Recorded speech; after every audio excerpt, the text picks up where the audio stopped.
Балалар, қазақ тілі сабағымызды бастаймыз. 124-ші сабақ. Сабақтың тақырыбы шылау. Шылау дегеніміз өз алдына толық мағынасы жоқ сөздерді шылау деп атаймыз.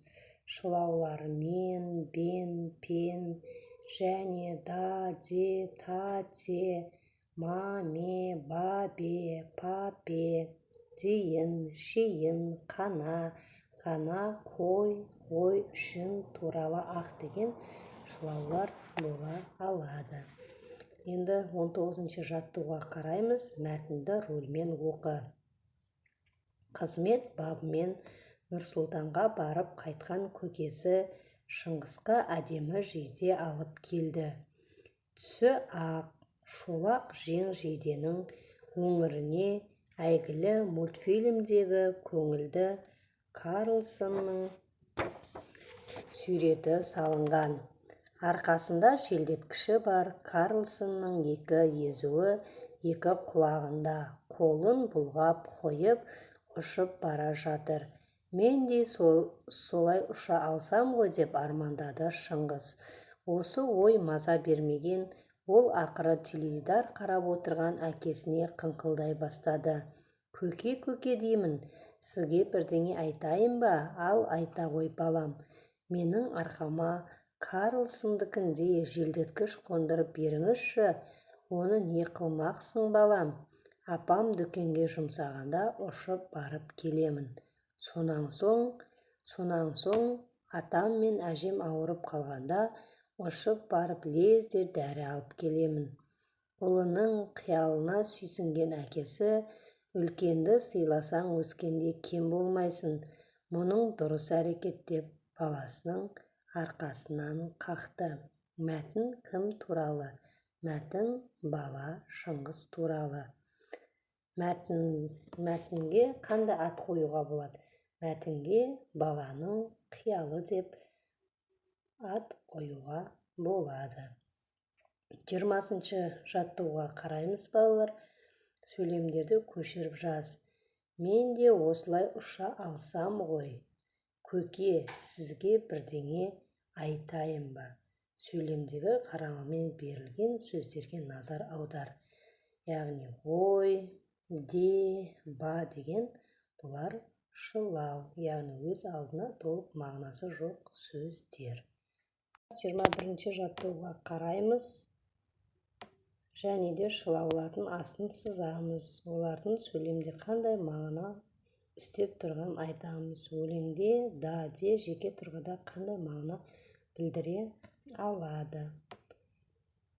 21-ші жаттығудағы өлеңдерді жатқа оқиық. Барлығы Қазақстаным. Сүйкімді маған құмыңда, сонау бір қарлы биікте, жотада жүрген құлында, жапанда жүрген киікте. Тау шыңы, теңіз айдыны, қырларың әнші құстарың, бақытым менің барлығы Қазақстаным. Бұл жерде шылаулар да, де, та, те. Яғни осы шылаулардың астын сызып қоямыз. Және де өлеңде да, те жеке тұрғанда мағына білдіре алмайды. 22-ші жаттығуға қараймыз. Мәтелдің қатесін түзеп жаз. Бірлігі жоқ ел озады, бірлігі күшті ел тозады дейді. Бұл жерде мәтелдің қатесін түзеп жазайық. Бірлігі жоқ ел тозады, бірлігі күшті ел озады. Бұл жерде шылаулар бірлігі жоқ ел озады, бірлігі күшті ел тозады. Яғни бұл жердегі шылаулар жоқ. Енді 23-ші жаттығуға қараймыз. Кестені толтырып, сөз таптарын салыстыр дейді бізге. Сын есім, үстеу, шылау, етістік берілген. Осыларға мысал келтіріп өтейік. Мысалы, сын есім қандай деген сұраққа жауап береді. Заттың сынын, сапасын білдіреді. сын есімге мысалы әдемі, жасыл деген мысал болады. Үстеу дегеніміз, үстеу қайда деген сұраққа жауап беріп тұр бұл жерде. Жоғары ақырын қайда? Жоғары ақырын. Шылау өз алдына толық мағынасы жоқ, яғни мен және да, де, бұлар шылаулар бола алады. Етістік дегеніміз ол іс-қимыл, әрекеттің іс-қимылын білдіреді, яғни етістікке оқыды, жазды, не істеді, оқыды, жазды деген мысалдар бола алады. Енді 24-ші жаттығуға қараймыз балалар. 24-ші жаттығуда қанатты сөзді жатқа жаз дейді. Отан үшін отқа түс, күймейсің. Шылауды тап. Бұл жердегі шылау үшін. 25-ші жаттығуға қараймыз. Бізге туралы, дейін, шейін деген шылаулар берілген. Осы шылаулармен сөйлемдер құрап жазыңдар дейді. Әжем маған Қамбар батыр туралы жыр айтып берді. Кім туралы?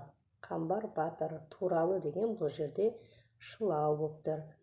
Әлі тау басына дейін біраз жер бар. Дейін.